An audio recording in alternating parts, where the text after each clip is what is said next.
안녕하세요, 여러분. 데이터 통신 문혜영 교수입니다.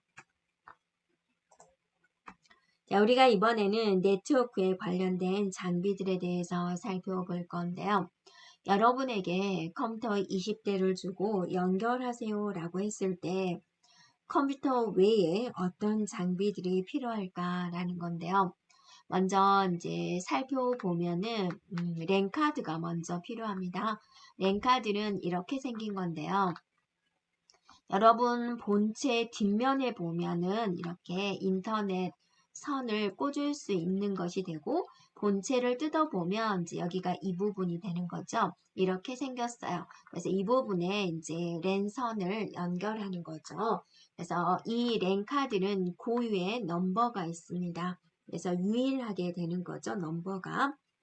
네, 그래서 이게 없으면 우리가 이제 인터넷을 연결할 수가 없는 거죠. 그래서 이 랜 카드다. 다른 말로는 NIC다라고 합니다. 랜 케이블에 연결되는 장치가 되고 데이터를 입출력, 송수신, 저장, 프로토콜을 처리하는 기능이 되고 속도를 나타내는 단위는 우리가 통신 속도 BPS를 사용합니다. 비트 퍼 세컨드. 초당 몇 비트를 전송하느냐라는 거고요. 그러면 이 컴퓨터들마다 랜카드가 꽂혔고 이 랜카드를 통해서 이제 이렇게 인터넷 랜선이 연결이 되어 있죠.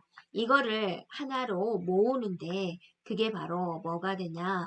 허브가 된다라는 겁니다. 네.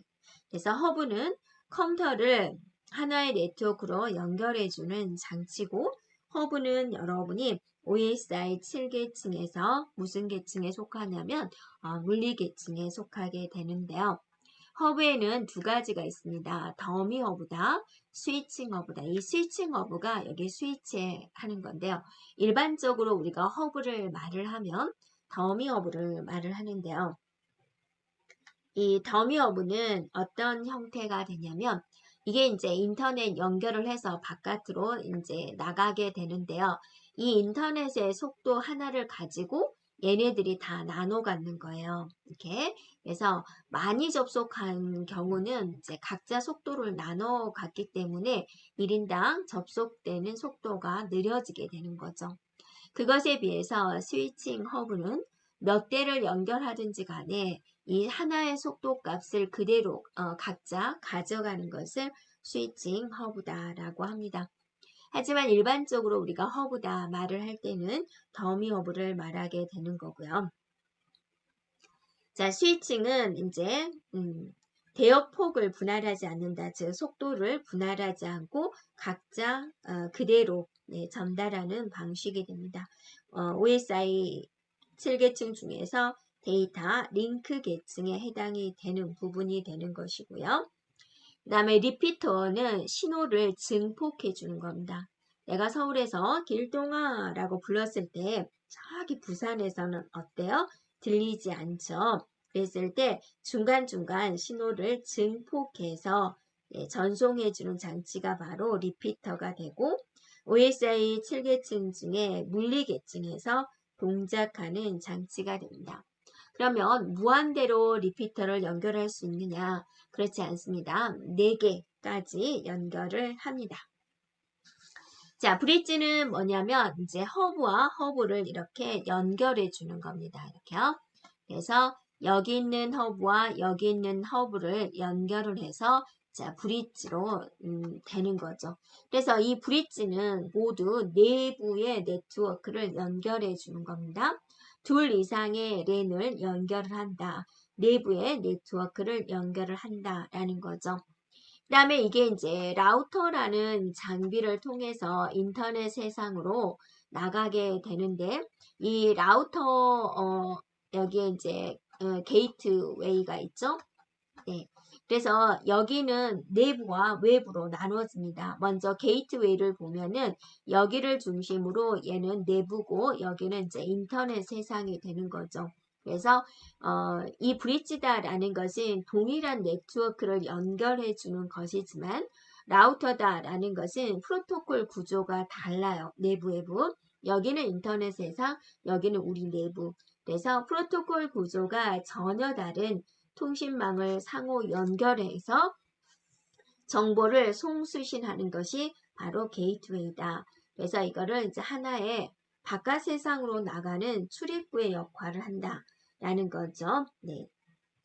자, 세션, 우리가 OSI 7계층 중에서 세션, 표현, 응용 이런 것을 연결을 해서 데이터 형식 변환, 주소 변환, 프로토콜 변환 이런 것을 수행하는 거고 OSI 7계층의 모든 계층에서 모든 계층을 포함하는 인터 네트워킹 장비가 됩니다.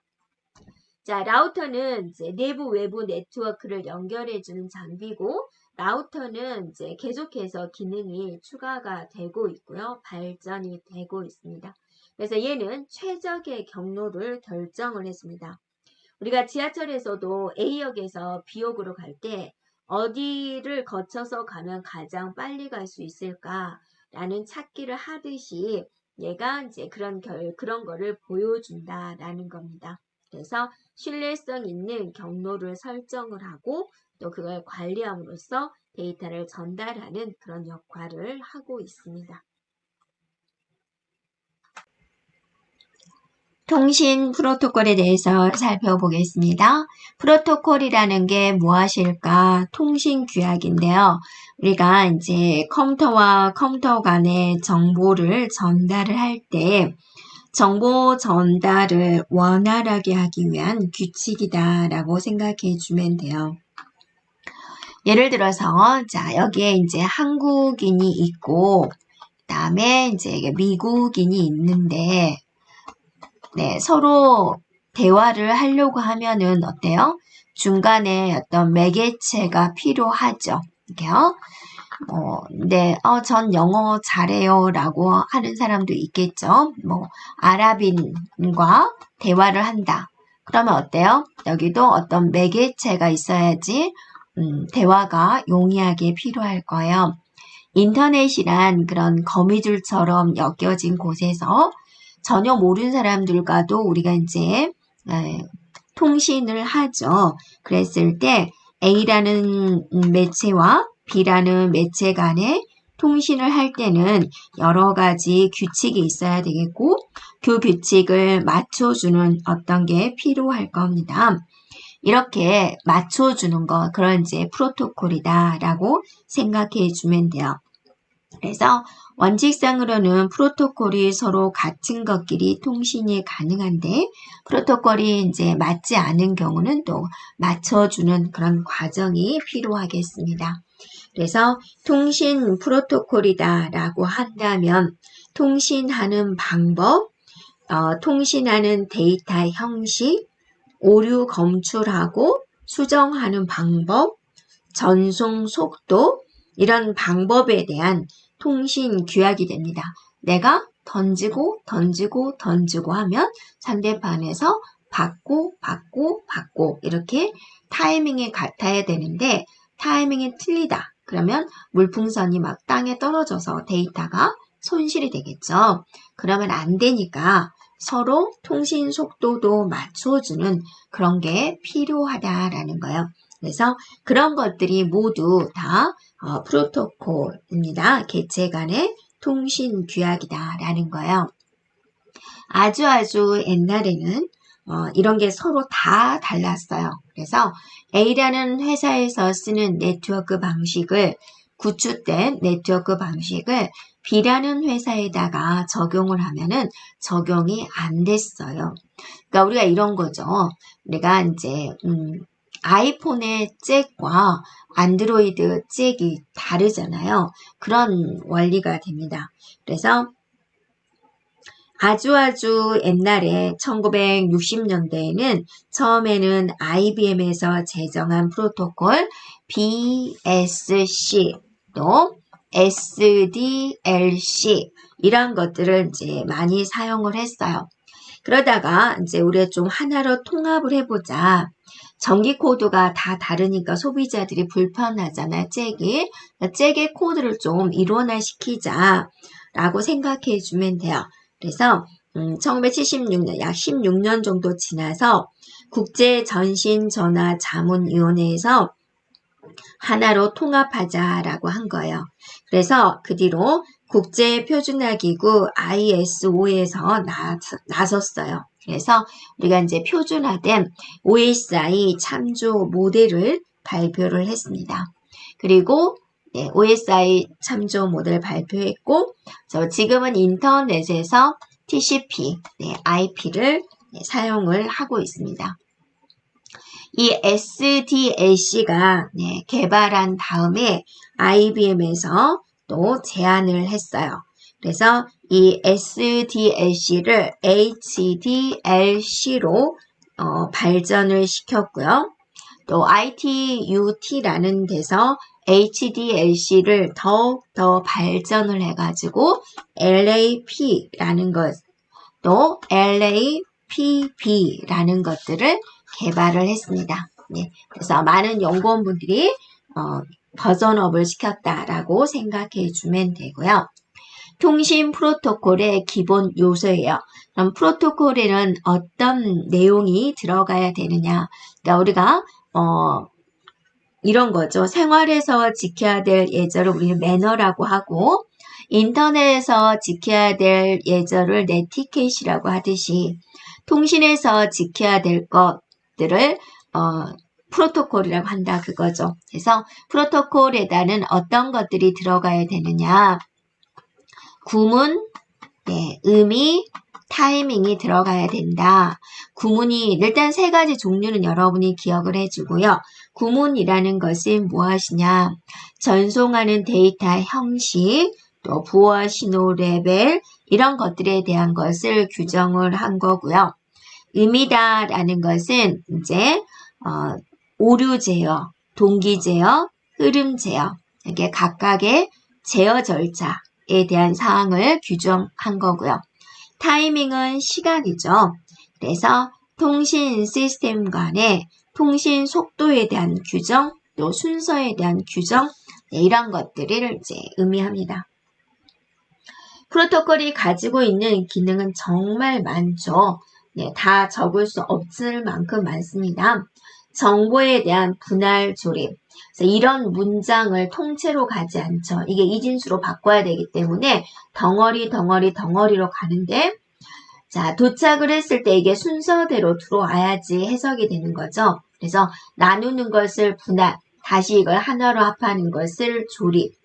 자, 정보에 대한 캡슐화, 연결 제어, 흐름 제어, 오류 제어, 동기화, 순서 지정, 주소 지정, 다중화 이런 것들에 대한 기능이 있습니다. 그래서 이제 프로토콜을 계층화시키자라고 그랬어요. 그러니까 어떤 분업화시키자라고 생각해 주면 돼요. 아주 옛날에는 자동차를 혼자서 만들었지만 바퀴 담당, 나사 담당, 조이는 거 담당, 시트 담당 다 별도로 있듯이 프로토콜을 계층화를 하자. 그래서 이 계층에서 하는 역할, 이 계층에서 하는 역할 이렇게 이제 따로따로 준 거죠. 그래서 이 하나의 계층에서 역할이 다른 계층에 영향을 주지 않게 하자라는 겁니다. 나누는 것을 우리는 모듈화다라고 하고 한 계층을 수정이 일어났을 때 다른 계층에 영향을 주지 않도록 만들어줘야 되고 OSI 7계층, 7개의 계층으로 나누어서 정의를 하고 있습니다. 그래서 바로 이제 우리가 OSI 참조 모델에 대해서 살펴볼 거고요. 프로토콜의 전송 방식에 있어서 문자 전송 방식, 바이트 방식, 비트 방식에 대해서 우리가 하나씩 살펴보겠습니다. 문자 전송 방식은 이제 SOH가 이제 헤더의 시작이다라고 하죠. 다음에 STX, 내가 보내고자 하는 텍스트의 시작이다.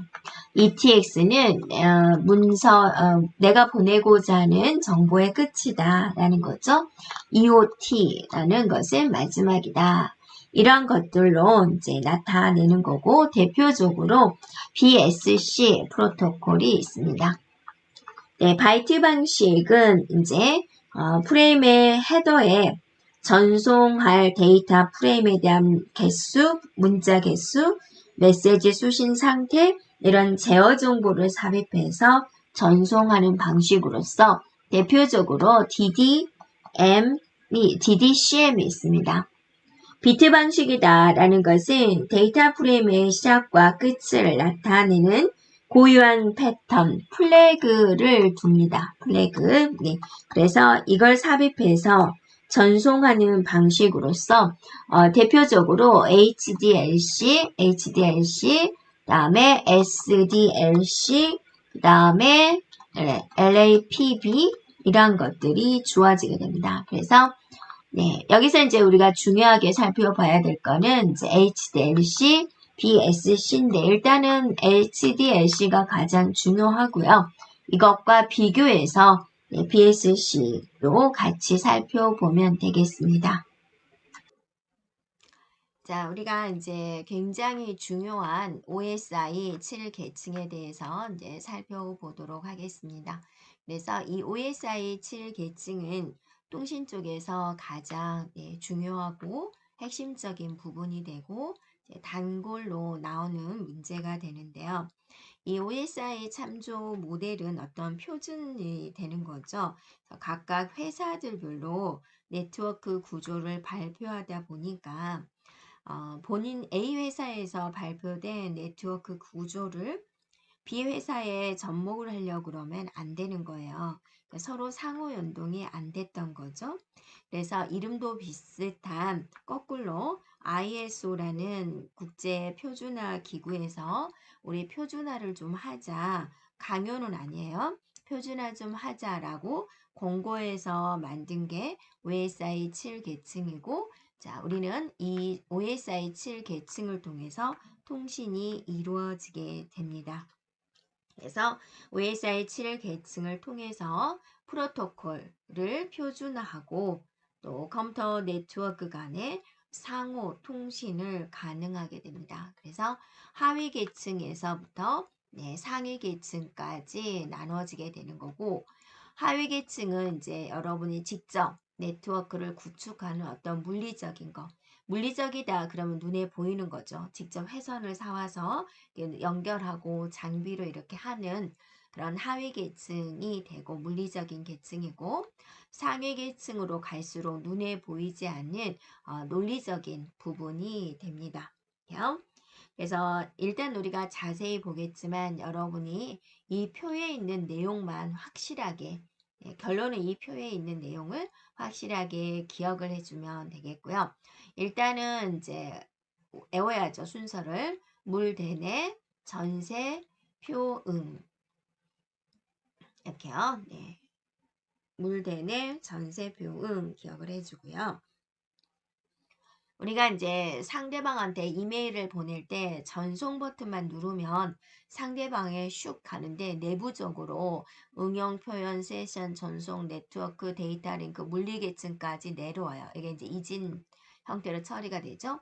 그래서 상대방한테 건너가서 또 이렇게 막 이렇게 올라가는 거죠. 그래서 마지막 응용 계층이 됐을 때 상대방한테 보여지는 거죠. 그래서 A가 B한테 전송된 결과를 볼 수가 있습니다. 이러한 것들이 순식간에 이루어집니다. 여러분 버튼 누르면 상대방이 메일 도착했다 나오죠. 그 짧은 순간에 이런 일들이 이루어지고 있다라는 겁니다. 자, 물리계층에서는 이제 직접 네트워크를 구축하는 단계로서 어떤 장비가 필요하냐. 우리가 네트워크 장비 중에서 허브라는 장비, 리피터라는 장비가 물리계층에서 필요하고요. 허브와 허브를 연결하는 브릿지가 2계층. 다음에 라우터는 최적의 경로 설정이죠. 이런 장비가 필요해요. 장비는 어떤 눈에 보이는 물리적인 거잖아요. 그래서 이렇게 이제 하위 계층에서 필요한 부분입니다. 데이터를 처리하는 단위를 보면 우리가 상대방한테 메시지를 보내고 메시지를 보내면 이게 이제 전송 계층에서는 세그먼트 단위로 잘라지게 됩니다. 세그먼트 단위가 몇 바이트냐 규정된 건 없어요. 이 계층에서 적절하게 나누는 그 단위를 세그먼트라고 그래요. 많은 짐이 왔지만 그 큰 짐을 나누기가 힘드니까 이 큰 짐을 이렇게 나눠 잘랐다. 이삿짐 센터에서 그 바구니죠? 바구니라고 생각해 주면 돼요. 바구니에 담을 수 있는 크기로 이렇게 나누는 거죠. 근데 이 바구니의 크기는 이삿짐 센터마다 다르니까 회사별로 나누는 짐의 규모는 다르잖아요. 하여튼 전송 계층에서 나누는 그 단위를 세그먼트다라고 하고요. 그것이 네트워크 계층은 더 작은 단위인 패킷 단위로 쪼개진다. 그래서 네트워크 계층에서는 나눈 단위를 패킷이다라고 하고요. 데이터 링크 계층에서는 그걸 더 잘게 쪼개는데 그 쪼개는 단위를 프레임이다라고 하고요. 최하위 계층의 비트, 물리 계층에서는 비트 단위예요. 비트는 어때요? 0과 1을 0 또는 1을 기억하는 거죠. 그래서 물리계층에서 나누는 단위는 비트 스트림 단위다라는 거고요. 자, 기능은 일단은 전반적인 걸 우리가 살펴보면 물리계층에서는 보호와 변조, 랭카드 구축, 그다음에 데이터 링크 계층에서는 인접 노드 간 신뢰성 있는 전송인데 신뢰성 있는 전송을 하려다 보니 오류 제어, 오류가 일어났는지 살펴봐야 되겠고 흐름 제어, 잘 데이터가 흘러갈 수 있는지 그다음에 동기화는 다른 일을 하고 있을 때 누구야? 라고 부르는 거예요. 네, 내가 물풍선 던질 테니까 너 받아 라는 식으로 길동아 라고 부르는 거예요. 그럼 상대방이 쳐다보겠죠. 쳐다본다 라는 것은 받을 준비를 한다라는 거죠. 네트워크 계층에서는 최단 경로 설정, 네, 오류 제어, 흐름 제어, 다음에 전송 계층에서는 신뢰성 있는 전송, 종단간 신뢰성 있는 전송. 자, 여기도 신뢰성 있는 전송, 얘도 신뢰성 있는 전송이군요. 뭘까? 한번 구분해 보는 그런 게 필요하고요. 다음에 흐름 제어, 네트워크 주소 지정. 여기는 이제 인터넷 세상이다라는 거고요. 세션 계층에서는 논리적인 접속, 동기 제어, 오류 복구. 자, 논리적인 접속이라는 거. 다음에 표현 계층에서는 암호화, 압축, 데이터 재구성, 코드 변환, 구문 검색입니다. 그래서 암호화라는 거, 코드 변환이라는 거. 응용 계층에서는 여러 가지 서비스를 받는 거예요. 자, 핵심적인 기능은 많아요. 표에 있는 기능만 있을까요? 네, 그렇지 않습니다. 세부적인 기능도 많죠. 그래서 이제 우리가 공부하기가 굉장히 어려운 부분이고요. 문제 출제도 많이 되고 있고 어렵게 출제된다면 얼마든지 어렵게 출제될 수 있는 부분입니다. 일단은 가장 많이 나오는 핵심적인 부분을 살펴본다면 암호화, 네, 코드 변환, 네, 그다음에 논리적인 연결 접속, 신뢰성 있는 전송, 최단 경로, 신뢰성 있는 전송, 얘는 종단간, 얘는 인접 노드간, 그다음에 랜 구축 이렇게 기억해 주면 되는데요. 여기서 보면 인접 노드간이다. 그러면 이건 내부잖아요. 지금 인터넷 세상으로 나가지 않은 내부적인 부분에서 바로 옆에 있는 컴퓨터들끼리 이제 통신을 하는 이런 부분이 되죠. 인터넷 세상. 신뢰성 있는 종단과는 인터넷에서 선 하나가 들어와서 우리가 이제 여러 대의 컴퓨터를 연결해서 쓰고 있는데 이걸 우리는 종단이라 그래요. 이 종단과 또 이 종단간 얘는 인터넷 세상이니까 여기에 또 신뢰성 있는 전송을 해야 되겠죠. 네, 그런 부분에 대한 설명이 되겠습니다.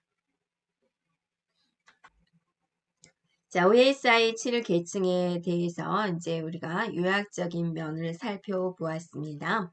이 OSI 7 계층은 이렇게 서비스에 계층을 두었고, 경계를 두어가지고 상호작용은 계층과 계층 간에 상호작용은 적게 일어나도록 해서 각 계층이 독립적으로 되도록 했고, 이런 계층을 두어서 예, 시스템의 복잡도를 최소화를 했습니다. 그리고 계층과 계층 사이는 어떤 통로가 있어야 되겠죠. 그걸 우리는 인터페이스다라고 합니다. 그래서 데이터가 전달되는 원리를 보면은 우리가 이제 여기서 메일을 보낸다. 전송 버튼을 누르게 되면은 자, 메시지 단위로 내려가고 세그먼트 단위, 패킷 단위, 프레임 단위, 비트 스트림 단위로 이제 이렇게 쪼개지게 되는 거죠. 그리고 자, 이게 이제 상대편으로 가서 비트에다가 여러 가지 또 정보들이 더해지고 더해지고 해서 상대방 송신자에게 이렇게 도착이 되고 최상위 계층에서는 이제 원래의 데이터가 보여지게 됩니다.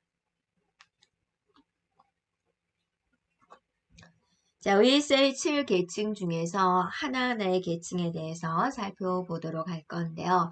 먼저 물리계층입니다. 물리계층은 가장 하위 계층으로서 회선 연결을 유지하고 또 회선 연결을 끝내고 하는 기계적인, 정기적인, 기능적인, 절차적인 특성을 정의하는 하드웨어적인 연결에 대한 내용이고 처리하는 단위는 이진수, 비트, 스트림 단위로 처리를 하게 되고 여기서 사용하는 프로토콜은 아날로그 회선에서는 RS232C, 네, 그 다음에 V24, 디지털 회선으로는 X21이 있습니다. 그래서 여러분이 이제 모니터하고 본체하고 연결하는 이런 핀이 있을 거예요. 물론 HDMI도 있겠지만 이렇게 연결된 거예요. 그래서 이 접속점, 이 구멍이 있죠? 구멍을 통해 가지고 이 모양이 다르잖아요. 구멍의 모양이 다르죠. 네, 그래서 이 구멍이 9핀이냐, 15핀이냐, 25핀이냐 이런 종류들이 있습니다. 장치와 장치를 연결하기 위한 규약이 되는 것이고요. 자, V시리즈다라는 것은 터미널 DTE와 아날로그 통신 회선 간의 접속 규정을 정의하는 것이고 X시리즈는 DTE와 디지털 교환망 간의 접속 규정을 정의하는 부분이 되겠습니다.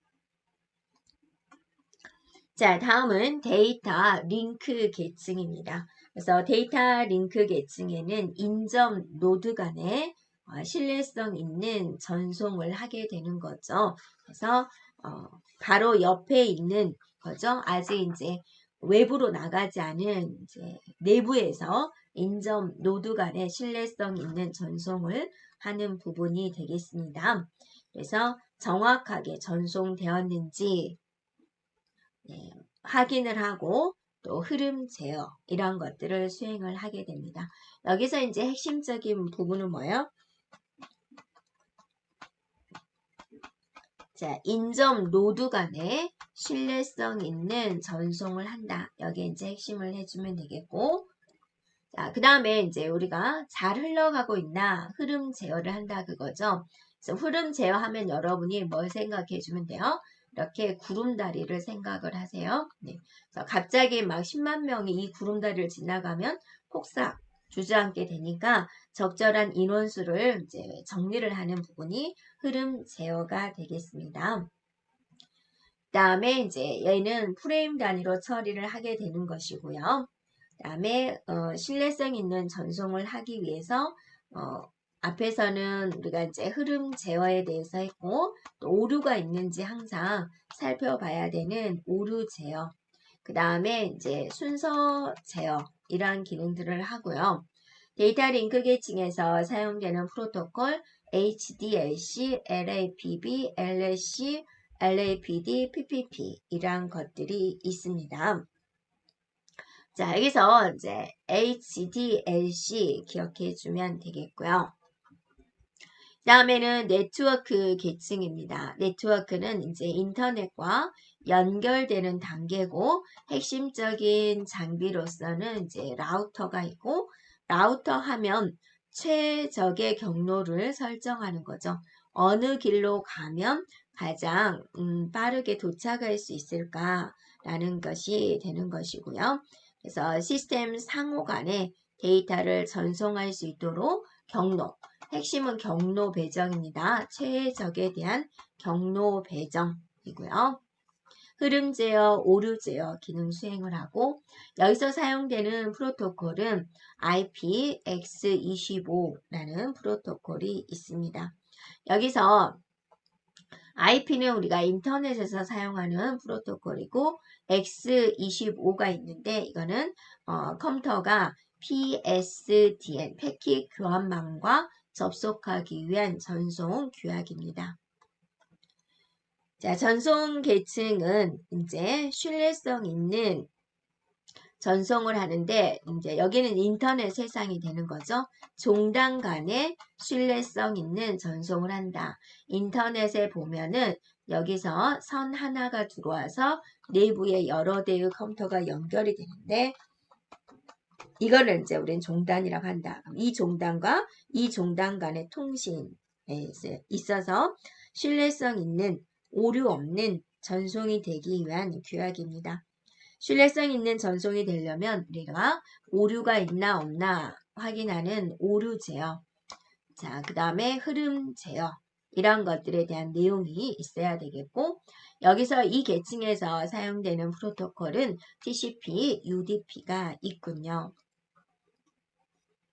다음은 세션 계층입니다. 세션 계층 하면 여러분이 이제 연결에 대한 연결을 확립시켜주고 그거를 관리를 하고 통신이 끝나면 이제 끊어버리는 단절하는 이런 것들을 제공을 하고 있습니다. 그래서 논리적인 소프트웨어적인 연결을 제공하는 부분이 되겠습니다. 그다음에 이제 정보의 일정한 부분에 체크점이라는 것을 두어서 정보의 수신 상태를 계속 체크를 하는 부분이 되겠고요. 표현 계층입니다. 데이터를 표현을 하는 데 있어서 핵심적인 부분은 암호화, 또 형식 변환 이런 기능들을 제공을 하고 있고 또 서로 간의 코드가 안 맞으면 안 되겠죠. 통신하는 데 있어서 코드 변환 또 데이터에 대한 압축, 구문 검색, 정보 형식 변환, 문맥 관리 기능 이러한 것들을 제공합니다. 그래서 기억할 것은 암호화다, 압축이다, 코드 변환이다 이런 거 기억해 주면 되겠고요. 응용 계층에서는 이제 응용 서비스를 제공하는 겁니다. 여러분이 인터넷을 사용을 하면서 내가 어떤 서비스를 제공받고 있지 곰곰이 생각해 주면 되겠고요. 이 응용 계층에서 사용되는 프로토콜 여러분 여러 가지 이제 인터넷을 보죠. 그게 HTTP가 되고요. 그다음에 원격 제어하는 텔넷, 그다음에 파일 송수신하는 FTP, 그다음에 이메일에서 사용되는 프로토콜 SMTP, 자, 이런 프로토콜이 여기에 속하게 됩니다. 네, X25에 대해서 살펴볼 건데요. X25는 이제 어디에 있는 방식이냐라고 한다면 우리가 이제 데이터 통신에 대해서 처음 공부할 때 어떤 식으로 통신이 이루어지냐라고 했을 때 네, 여기 있는 단말 장치가 신호 변환 장치를 거치고 통신 회선을 거치고 신호 변환 장치를 거치고 통신 제어 장치를 거쳐서 이제 상대방의 컴퓨터에 도착이 된다. 이런 데이터 통신 전반적인 데이터 통신 시스템에서 대해서 살펴봤는데 X25는 이 중에서 어느 부분이냐면 바로 이 부분입니다. 그래서 DTE와 DC 간의 인터페이스를 제공하는 프로토콜이 되고요. 통신을 원하는 두 단말 장치 간의 패킷 교환망을 통해서 패킷을 원활하게 전달하기 위한 통신 절차가 되고요. 네, 1976년 ITU-T에서 국제 표준 프로토콜로 우수한 호환성을 갖는 특징을 가지고 있고 연결형 프로토콜로서 자, 흐름 제어, 그다음에 오류가 있는 오류 제어 이런 기능을 가지고 있고요. 한 회선에 장애가 발생을 하더라도 어디로 가면 되지? 라는 정상적인 경로를 선택해서 가는 우회 전송이 가능하고요. 또 디지털 전송을 기본으로 하기 때문에 전송 품질이 우수하다라는 특징을 가지고 있고 모든 패킷은 최소한 3 옥텟의 헤더를 가지고요. 또 축적 교환 방식을 사용하기 때문에 전송을 위한 처리 지연이 발생할 수 있습니다. 축적 교환 방식이다. 그러면 이제 여기서 한번 저장을 한 다음에 상대방한테 보내는 그런 방식이 되죠. 계층 구조는 물리 계층, 프레임 계층, 패킷 계층 이렇게 세 개로 나눠져 있는데요. 물리 계층이다. 그러면 자, DTE와 어디를 연결하죠? DCE잖아요. 여기 간에 물리적인 접속에 관한 인터페이스를 정의를 하고 여기는 X22를 사용합니다. 자, 프레임 계층은 이제 패킷의 원활한 전송을 위해서 데이터 링크의 제어를 수행하는 계층이고 OSI 7 계층의 데이터 링크 계층에 해당이 되고요. 전송 제어를 위해서 HDLC 프로토콜의 변형인 LAPB를 사용을 합니다. 자, 그리고 다중화, 순서 제어, 오류 제어, 흐름 제어 이런 기능들을 하고 있고요. 자, 패킷 계층은 네트워크 계층입니다. OSI 7 계층 중에서 네트워크 계층에 해당이 되고 자, 패킷의 수행 설정은 길을 트는 호를 설정을 한다. 그러면 마지막에는 호 해제, 길을 해제하는 과정이 있을 거고 자, 호가 설정이 됐으면 상대방에게 데이터 전송을 하게 되겠죠. 그래서 패킷 계층에 있어서 수행되는 절차는 호를 설정한다. 어렵게 생각하지 말고 길을 튼다라고 생각해 주면 돼요. 그 다음에 데이터 전송을 하고 나서 이제 길이 끝났으니까 길을 해제하는 거죠. 그리고 이제 데이터 전송 제어 기능입니다. 제어한다라는 기능에는 이제 계속 감시하고 관리하는 것을 말을 하죠. 그래서 데이터 전송을 할 때 오류가 일어나나 그다음에 데이터가 순서대로 만드는 것 그다음에 너무 데이터가 많지 않은지 흐름 제어 그다음에 다중화 망이 고장이 났을 때 복구하는 이런 기능들을 수행하고 있습니다.